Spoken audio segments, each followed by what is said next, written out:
All right, hi there. Welcome, everyone. Live post-game edition, Believe in Bills. Adam Benigni, WGRZ TV, and Sal Maiorana, who is with us from Lucas Oil Stadium in Indianapolis. 30-20.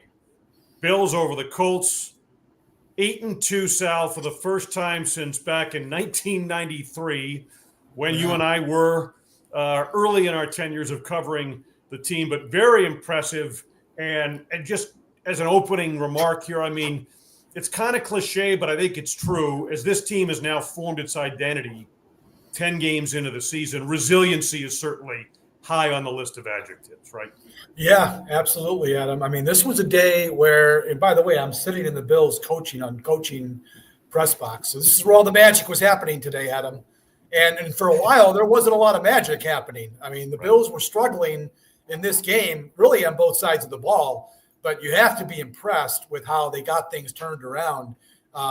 Josh threw 2 interceptions, but there's the defense getting right back in and taking it away. I think it was 4 times by the end of the day. So, yeah, this was an impressive turnaround for the Bills, no doubt. All right. Obviously, some action going on behind you there. We are live, by the way, on YouTube. So we welcome your comments as we continue over the next 20 or 30 minutes here. Adam Benigni and Sal Maiorana, Bills 30-20. Over the Colts, again, improving to 8-2 on the year. First, a quick word from the sponsor before we get into the specifics. Bet Online is the world's most trusted betting platform and your number one source for online betting. The largest selection of odds on everything from football, NBA, the NHL, college hoops, as well as UFC and MMA. Head to the website today, Bet Online. The game starts here. Really, this thing started with the defense, right, with the Taron Johnson pick 6 today. The defense really powered this thing, Sal. And let's start on that side then, given the impact it had on the football game. I know you're dealing with the staff starting so the clearing things out in there. You're right in the middle of it in the coach's box there at Lucas Oil. Defense, as you mentioned, turned it over 4 times. I thought they did a good job of pressuring, too. Flacco really affected him. 4 sacks in the game, but there was more to it than that. And then the run defense in the second half after Taylor went over 100 yards in the first. I thought, again, we saw adjustments to the Bills' benefit today and to the credit of that coaching staff. Yeah, you're right. I mean, they started off the game so brilliantly with Taron Johnson making that great read on the throw by Flacco. I mean, I don't think Flacco saw him. Taron didn't think that was the case, but when you watch Flacco throw that ball, there's no way he saw Taron undercutting the route because Downs was open. I mean, if he throws a better ball, it's probably complete too. But it was a great play by Johnson. Then Rasul Douglas with an awesome block to get into the end zone. So a hell of a start for the Bills. But the rest of that first half was a little bit of a struggle, Adam. I thought the pass rush was horrible in the first half. They were not getting pressure on Joe Flacco. It turned in the second half. Everything changed in the second half. But the first half, the Colts ran right through them. Like Jonathan Taylor, if he played the Bills every week, he'd be a Hall of Famer. I mean, the guy has literally killed the Bills 3 times that he's played against them. So they struggled early, but it was really impressive how they got it figured out in the second half. And really, I thought the turning point of the game, Adam, was that drive at the end of the first half for the Bills offense, which, the Bills had been struggling. I mean, they were not playing well on offense. But to take over with 1:10, I think it was, on their own 11-yard line, and they were faced with, it was 3rd and 7 or 8 with 18 seconds to go. I mean, most teams are just taking a knee and going to the locker room. Allen runs out to the right and heaves it downfield. Mac Hollins with a great play. Then he gets up and gets out of bounds, and they ended up getting a field goal. I thought right there the game was in Buffalo's favor. That was a huge, huge moment for the Bills. And we're going to get into Allen's game and the offense and how they overcame some key injuries to the receiving corps today in the form of Amari Cooper and Keon Coleman as we continue here. But I want to stick with the defense. And I was reading your initial takes in the Rochester Democrat and Chronicle, and I think you went so far as to say Taron Johnson is the Bills' best defensive player. Did I read that correctly? And I'm interested in you expanding on your take on that, because I don't necessarily disagree with you. When you think, he went out early in the year with the forearm injury, and then we saw the key forced fumble last week against Miami, and then the pick 6, as we mentioned today. I think when he's in there, good things happen and impactful things happen for this Buffalo. Yeah, he is just such an impactful player against the pass and the run, right? And for a small guy like he is, the Bills are playing nickel defense almost all day long. They throw the occasional dime look in too, but they're in nickel all day, so they're undersized, right? When they're playing against the run, they are generally a little bit undersized because he's not linebacker. He's not a linebacker build. He's a small guy, weighs 190 pounds, but he just finds a way to make plays. He's so good at squeezing through blocks or breaking off of a block to get in there and make a play. The sack was a perfect example. I mean, he comes in on a blitz. I think it was in the third quarter there. They had decent protection for a little while, but he just kept fighting and fighting and fighting. Flacco didn't get rid of the ball, and he ends up sacking him for a big play there. Those are the kinds of things he does all the time for this defense. And sure, you can make a case that Greg Rousseau is certainly one of the Bills' best players on defense. He's been rushing the quarterback well. He's playing against the run. But when you break it all down, I think Taron Johnson, because he does both things so well, I think he's invaluable. And I think it's really a hell of a thing that the Bills were able to play so well when he missed whatever it was, 4.5 or 5.5 games, whatever that was, that they survived without him is pretty impressive. And you know what? And part of the reason they're able to do that is we mentioned resiliency off the top and kind of the role players that step up. I mean, Austin Johnson with another interception today. Man. And you know what? We talked about it during the week, with the injuries on the defensive line or whatever. They go out and they add a Quentin Jefferson, and he comes up with a big 4th and 2 sack in this game and his return to Buffalo, just like an immediate contribution. Yep. And I saw Jordan Phillips out there waving his hands to get the crowd going. So that was a good contribution from him, which is what he basically has been doing for the last couple of years.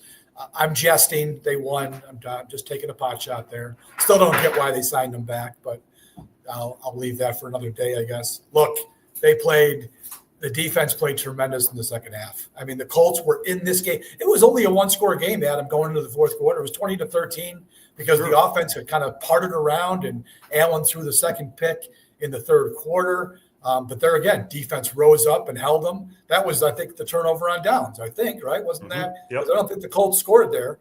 So, yeah, defense was tremendous in the second half. I don't know what happens at halftime because things do change. They've had several games this year. We've talked about slow starts, and there's been several games where the defense, the offense has been generally pretty good, but there's been times the defense hasn't been good in the first half. And then all of a sudden, man, something clicks, and they were just dominant. They were helped by the fact that I don't know why the Colts got away from Taylor in the second half. Like I said, it was still a one-score game going into the fourth quarter. There was no reason for the Colts to move away with it or move away from him. He ended up with, I think it was 5 carries for 7 yards in the second half. I mean, that was silly. They were gashing the Bills. Why did you get away from it and put the ball in Joe Flacco's hands, who clearly is a 39-year-old quarterback who's playing like a 39-year-old quarterback right now. So it was kind of weird strategy. And you mentioned something we talked about, I think it was with Jerry Ostrowski, the former Bills offensive lineman, on one of our shows earlier this season, where the old Marv Levy adage, there's not much to the halftime adjustments. Marv used to say that back in the day. I think this team is maybe disproving that a little bit. I mean, there's a trend of it going on, and the way they're able to make adjustments. And sometimes it coincides with strategy from the opponent, as it did today with the Colts and the run game and Taylor. But certainly it's a trend now and a benefit for the Buffalo Bills. Let's switch gears to the offense. Well, on that point, Adam, I think one other point to make there is that they also stay patient with their game plan, right? They don't panic and get away from what they prepared to do all week. I mean, this is why they practice all week. They put a game plan in place, and you try to play the game plan. Now, obviously, script will change based on score and how the game's going. But I would imagine the way this game was going, again, it was a one-score game for most of it. I think your game plan is still in place, and they kept sticking with it. They did not panic, and eventually the better team won, right? The better team with probably the better game plan won the game. So I think that's also a big part of this. Yeah, and and let's not get away from the fact we had talked about run defense after the Miami game again being a concern. I think it certainly is coming out of this game as well. But the patience you mentioned, I mean, this coaching staff has been very strong this year with a roster in transition and all they've had to go through in terms of injuries. And speaking of injuries, now let's get to the offense, right? Without Amari Cooper and Keon Coleman, they wind up 415 total yards. Allen, 22 of 37, 280, a couple of picks, which we're going to talk about, obviously, but 7 different receivers catch balls today. And we saw Mac Hollins and Curtis Samuel kind of raise their level of production and input on this thing. Yeah, Mac Hollins. I mean, I've not been a big fan, but he stepped up in a big way today. There's no question. They didn't have Keon Coleman and Amari Cooper. They're running out a preseason team in that receiver room. Tyrell Shavers, Jalen Virgil, and even Curtis Samuel, who has done nothing as a Bill. They had to count on him more today. At least Hollins has been a guy that Allen has thrown the ball to. He's trusted him a little bit. And then obviously Shakir is just a tremendous player. But they were certainly down. And Mac Hollins came up with some big plays. He had he caught a 16-yard pass. I forget exactly. I don't have my play-by-play, but there was a big pass that he caught that got them going on a drive. And then obviously the play at the end of the half, which I talked about earlier, that was a situation that, man, there's no way the Bills probably should have been taking the chance there, but he was in position to make a play. Allen found him, and he made a really nice job. And then Khalil Shakir, man, oh, man, that kid. Oh, yeah. Well, I mean, on that last drive, that 30-yard quick screen where he looked like he was tackled 5 times, and there was so much traffic over there. I mean, there was just guys all around him. And to make that play, that helped the Bills obviously salt the game away. It was impressive that they were able to do what they did, given that, as I said, they were kind of playing a preseason game. And then they lost Dalton Kincaid. Now they got to rely on Dawson Knox, who hasn't really done much in the passing game. Quentin Morris had to play. It's crazy that they were able to beat this team. And this is not a bad Colts team. They were able to beat them the way they did with such little, talent on the offensive side today. It's crazy. Well, I'm going to ask you about, I listened to Sean McDermott's postgame. I didn't hear any type of update on Kincaid, who had left the game with a knee injury, came back in, then went out again. Spencer Brown, another one. Any updates at all that maybe you got from the locker room, or any vibe on any of that? We talked to Kincaid. He really didn't offer much, so we'll see. Nobody talked to Brown and McDermott. He never has updates on injuries after the game. I saw Brown walking around in the locker room. It looked like he had a little bit of a limp, so we'll see. Generally, offensive linemen can shake that off and go, but a guy like Kincaid, if that's a knee injury, that's something to worry about. Now, look, Dawson Knox came up today, made that great catch down here right in front of us in our end of the press box, that 34-yard play. That was a big, big catch, something that the Bills have not done this year, is get the ball deep, especially to a tight end. So that was nice. But look, he'll have to step up. If Kincaid can't play or he's limited, this is why you've got Dawson Knox on your team. This is why you're paying him $14 million a year. He's got to come in and be the number 1 tight end next week against the Chiefs. So, we'll see about that. You want to knock off a couple questions here? Are you seeing these?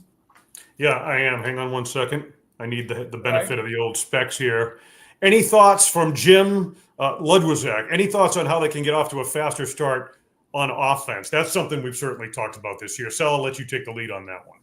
Yeah, they've struggled really on both sides of the ball starting the game off. This was not good. I am a full convert, Adam, on the defer, winning the coin toss and deferring, because man, that's like a bad start to the game when they lose the coin toss, because I want the defense on the field first, and I want the Bills to have the ball, in that middle 8 that we talk about in the game, the end of the first half, start of the second half. So the offense went out there, got the first down, and then they ended up punting. Luckily, Taron Johnson picked him up with the pick 6, so it was kind of a wash. But, yeah, I don't have any answers, Jim. Who knows why they can't get off to better starts. But it is a problem. At least they weren't trailing at halftime today. That was a step up. Yeah. Well, I thought that Jerry Ostrowski earlier in the year had an interesting take on that when he talked about a lot of the slow starts this season, not all of them, but have had to do with Josh Allen himself, right? And that he's adjusting to a new style of offense this year with more of the short passing game and that sort of a thing. And I think most of us could understand that. But Jerry had suggested that, maybe they run Josh early, do something to kind of spark him or whatever. I don't know if that's the answer, but I do want to use this point maybe because where I was going to go next was to get into Josh's game today. He was the first to admit in the post game, the quote was, "I've got to clean it up." Obviously, the 2 picks speak to that. He was effective on the ground today. 8 carries, 50 yards and a touchdown, key first downs as well. We see, and we've seen over the course of his career, the impact of his mobility and the versatility and the strain, the absolute strain that puts on an opposing defense. Oh, yeah. He had some plays today that were lifesavers. I mean, look, he threw the 2 picks. He was not sharp in the first half, that's for sure, until that long throw to Hollins kind of got them out of some trouble there. It was not a good game at the start for Josh. But again, patience, he stuck with it. They knew what they were trying to accomplish. And then he went out and lifted them up in the second half and brought them to victory. And, yeah, his legs have not been – he hasn't done a whole lot lately. Now, I don't know if he's bothered by something or what, but they have not really done a whole lot with him running. There were design runs today, one that I really hated, did not like at all, and I ended up punting after that. But he made the play. That last drive, again, they're backed up after 2 holding penalties, and he escaped from the 8-yard line, whatever it was, to get 20 yards and get that first down of that possession. Right. That was such a big play. Now, again, they're up by 10 at that point. Are the Colts going to come back and win? Okay, maybe not. But that play right there, not only did it get them out of trouble, you knew they could chew some clock off now. And then eventually they did just keep moving and moving and moving. He converted a key 3rd down at the end of the drive there before the touchdown. So, yeah, he was enormous after a game that he admitted he was not sharp early on for sure. The interceptions were just bad. I mean, those were 2 Josh Allen interceptions that we thought he'd moved on from, right? Those were 2018, 2019 plays. And when he looks at the film this week, he's going to say, what the hell was I doing? What was I thinking there? Because they were both terrible interceptions. But in clutch situations with the game on the line, and Sean McDermott referenced it as you just did, that final drive, 13 plays, 84 yards coming off the wrap interception. And that 3rd and 8 to Shakir, and Jim chimed in here again, probably need to give Eric Moulds props because he and Shakir have a relationship. Whatever's going on with Khalil Shakir, he continues to be these yards after the catch that he picks up in the most critical situations have been so advantageous and important for the Bills this year, and especially to close this game out. He is a tremendous player. I mean, 5th-round pick. Who thought anything in 2022 when he came to the team that he'd be able to be the guy that he's become? They are, and the thing is, Adam, I thought early in the game they tried a couple of those quick passes to Shakir, and I thought the Colts defended it pretty well. They've got a great nickel corner themselves with Kenny Moore, and I think he was probably part of that. Zaire Franklin's a good player, so they did a good job early in the game of kind of limiting that. But man, that play at the end here, I mean, there was literally, I swear, it was 10 guys around him between blockers there, but and which creates traffic. There's legs all over the place, but then the defense was coming over. And they had him hemmed in, and he just picked his way through. It should be on every highlight reel this week in the NFL. Not that it was a game-winning play because they were up 10 points at the time, but it was such a great play to watch. It was pretty fun. No, it closes a game out. That's what it does. Yeah. And that's what I love about this team. This team can close games out, right? There was a time when this team couldn't close games out. 13 seconds. There, I said it. But they have become a team that gets a lead and they know how to finish it. And that's been pretty impressive. I think hopefully Sean McDermott has learned a few lessons along the way there, but they did that today. This game was hanging in the balance. It was a little sticky there. And like I said, 1-score game going into the 4th quarter. I'm pretty sure the Colts had the ball with a chance to tie, and the defense stopped them. And then, the offense finally put it away. So this is a good win. Yeah, there's 2 sides to that point you just made. I mean, I do think some of the in-game decision-making from Sean McDermott, at the Houston game earlier this year comes to mind as kind of a trend on that final possession or whatever, and 3 straight passes from Allen and that sort of a thing. But with the culture and what they've done and the track record of success and now cruising toward a 5th straight division title, this is a team that knows how to win. And I think that's the point you're trying to make, and that Shakir play on that final drive was another really strong example of that. I want to go to Tom Bullard with a question. Do we think Samuels provides value? Seems like a struggle, and rather Cook, Davis, Holland, Shakir, Knox, or JA-17 getting those touches. I don't know. I thought on a day when they were down in the receiving core that Samuels made a difference in this game today. He made a few plays. He made a play early, made a nice catch. It was like a 16, 17-yard gain. But then he dropped. They went to him on that fourth down play, which I totally disagreed with. I want to get your take on that too. I understand being aggressive, and I want the Bills to be aggressive. They were 9 for 9 on fourth down going into this game, and they had the 4th and 3 late in the first quarter, the 28-yard line. And I'm thinking to myself, why are you going for this here? It wasn't 4th and 1, so it wasn't, the Allen tush push, if you want to call it, which he's always going to make. I thought it was a dumb gamble. They should have kicked the 3, go up 10 points. The Colts had done nothing to that point yet, and the Bills didn't make it. And sure enough, the Colts went right down the field and scored a touchdown to tie it at 10-10. I did not like that decision by Sean McDermott. I asked him about it in the post-game press conference, and he said, look, we had a game plan. We thought we had some things we could do against this team. They liked the look they were getting on defense, and they decided to be aggressive and go for it. Again, that one didn't work out, and he was trying to go to Samuel there, and I forget who the coverage guy was. But no, you're right. I got it.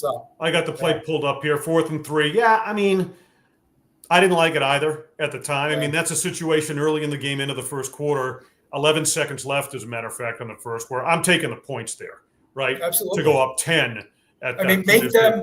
Make them come back now. If they're down 10 points, what are you giving them an opportunity to have what happened happen? So I didn't like that. Look, it's all water under the bridge now because the Bills won the game, but I didn't like that. Back to Tom's point about getting other guys touches. This is also something that I asked Alan about this, kind of a game plan type of thing. I didn't quite understand the insistence on throwing the ball as much as they did, right? I mean, they got Tyrell Shavers and Jalen Virgil out there trying to run pass patterns. Not that he didn't throw the ball to them at all, but they were out there. And the Colts didn't have to worry about those guys. They're focusing on Kincaid and Shakir, Samuel, and Hollins. I didn't get why Brady was so insistent early in the game on throwing the ball. Colts have one of the worst rush defenses in the NFL.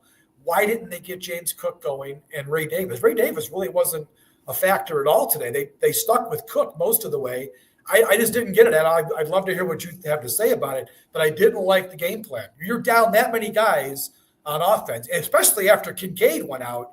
Why they kept trying to throw the ball, and the Colts were doing a pretty good job with their rush, and they picked off 2 passes. What did you think of the game plan? I think this, just specific to your point. I mean, I like the versatility again they showed in the passing game with the guys they had.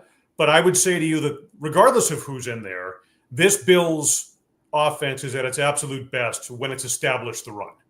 Yes. I think we've seen that this year.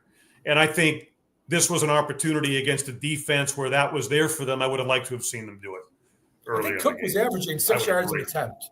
I think he was averaging 6 yards an attempt in the first half.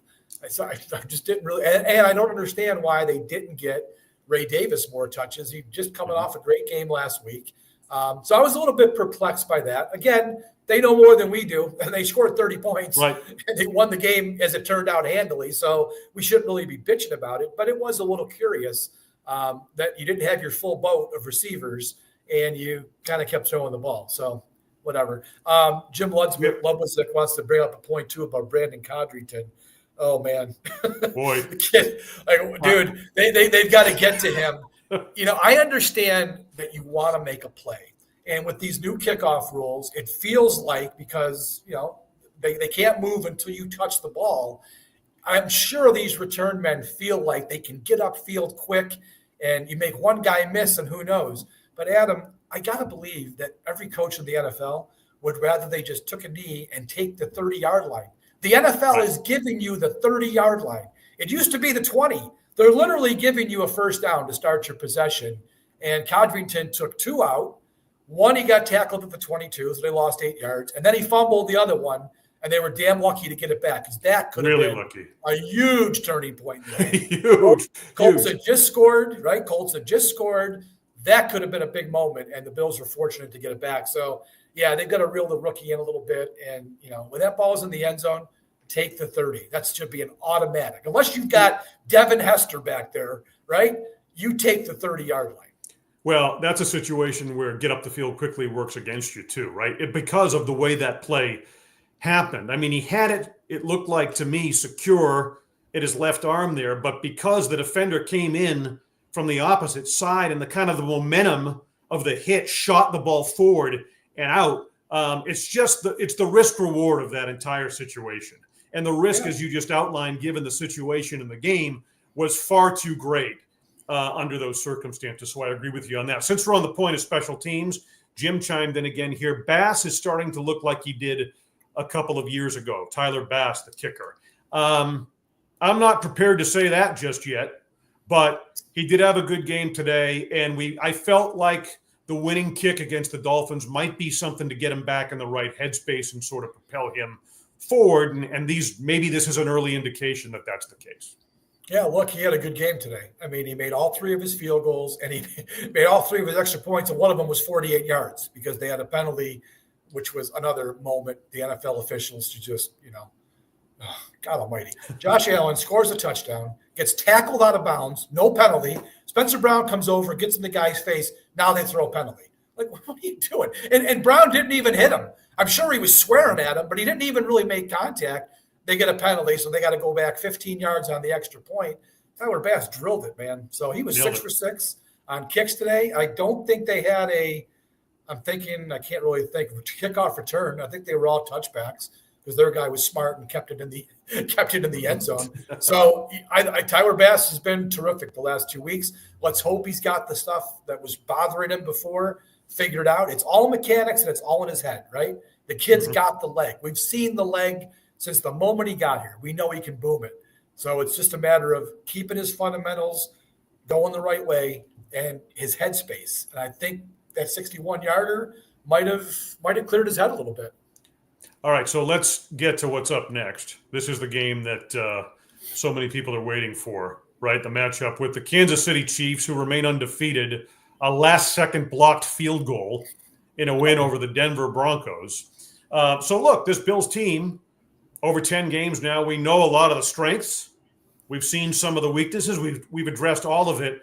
And I don't like to read too much into regular season games, as important as this one is, as a true indication of what might happen in the postseason and kind of down the line and that sort of a thing. But I will say this will be a pretty good litmus test at Orchard Park next week against the Kansas City Chiefs.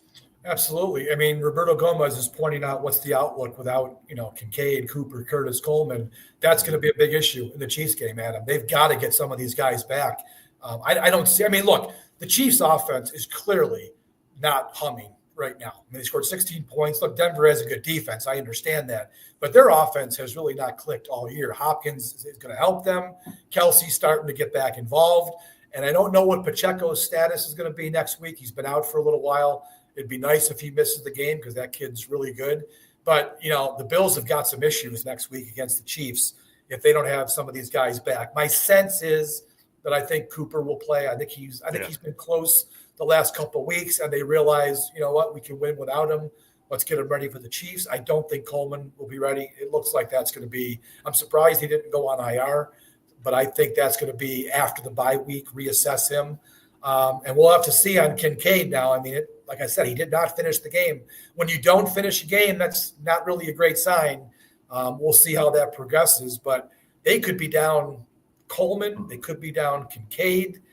It's going to be tough against the Chiefs. Another game where they may have to depend on the run. But this time, unlike the Colts, who were 31st in the league in the NFL against the rush, the Chiefs are better.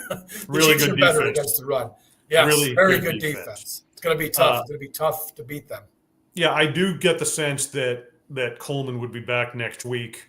We don't have a clear indication. That goes back really to something that Josh Allen said during the Wednesday press conference, where he said if he's not back for this game against the Colts, maybe next week. He was talking about production of the passing game, but it at least gave us, you and I speculated that might give us a window into at least the time frame on Amari Cooper I'm talking about here. And so I think I would suspect, we'll see how it goes this week, but I would suspect Cooper would be back for the Kansas City game. But I'm very anxious to hear some type of update on Kincaid. And if that's a huge impact on this game, not to mention Coleman, which there is the indication that he would not play in this game, given the nature of that wrist and hand injury. So 8-2, though, is 8-2, as Josh Allen said, the Buffalo Bills credit once again. 8-2 for the first time since 1993, 30-20. The final over the Indianapolis Colts at Lucas Oil Stadium today, where Sal Maiorana joins us live right now. Any final thoughts from you as we wrap it up here, Sal?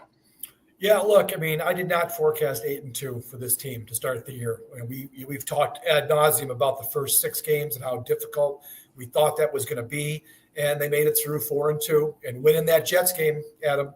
That's where this all started. They had lost 2 in a row to 2 good teams, Baltimore and Houston, and the season was at a pivot point when they went to New York for that Monday night game, and they win there, and they haven't lost since. So this 8-2 record has been well-earned. There's been some tough games in there. This I knew was going to be a tough game. Now, it turned out, they scored a cheap one at the end, so it was a little more one-sided maybe, but I thought it was going to be a tough game. It was for a good chunk of it. And the Bills proved something today. The Bills proved that they could be a little bit off their game, really on both sides of the ball, and still find a way to get it done. So, yeah, I'm impressed. 8-2 is 8-2 in the NFL. That's pretty damn good. It's not 9-0 like the Chiefs, right, who probably should be about 5-4, quite frankly. But, they're the most blessed team in America because everything seems to go their way. But that's probably sour grapes a little bit from my part. I'm sick of them. Aren't you? I'm just they're the Patriots. I'm tired of them. They're the goddamn Patriots. They have become the goddamn Patriots. We thought we had rid the world of the Patriots, and now they're reincarnated in Kansas City. It's really kind of annoying. They really are. But to their credit, they know how to win. And much like this Bills team does, you can't take that away from them. So it's going to be very interesting to see next week. Bills and Chiefs in Orchard Park. So we want to thank all of you. Again, we're live here on YouTube. Pretty good participation in the chat today. We tried to get to as many of your questions as possible. Thank you so much. And a reminder, Believe in Bills. We come your way 3 times a week, live post-game like this, usually Wednesday. If they're playing Sunday, the typical media day, right as they wrap up the press conferences after practice, we try and record and get the very latest information out and then bring in guests to preview the opponent on Friday. This coming Friday, by the way, Drew Bledsoe, for Bills quarterback. And speaking of the Patriots, former Patriot quarterback in the pre-Tom Brady era, is going to be joining us to help get us ready for that Bills-Chiefs matchup. So we really appreciate it. Sal Maiorana. We love that everybody's here on YouTube. We really need you to get on that podcast and get those listens up for us, because that's where we need some numbers. We're on Spotify. We're obviously on Apple.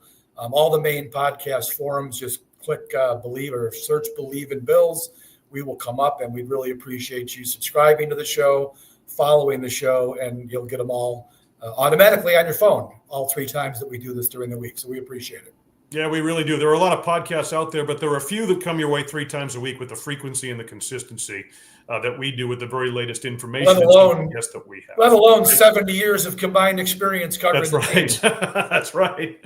That's right. And this is shaping up to be a significant one. Once again, Bills 8-2. For Sal Maiorana, Rochester Democrat and Chronicle, you can read all of his post-game coverage there, including the report card, which I know he's dutifully set to get to. I am Adam Benigni, WGRZ TV and Sports Talk Live. A full recap on this one, and certainly a look ahead to the Kansas City game, the latest on the Sabres as well. Monday night, 7 o'clock, as always, on Channel 2, WGRZ Sports Talk Live, Buffalo. So that'll put a wrap on this. 30-20 Bills over the Colts. For Sal, I'm Adam, and thanks for being with us here on the Believe Network and Believe in Bills.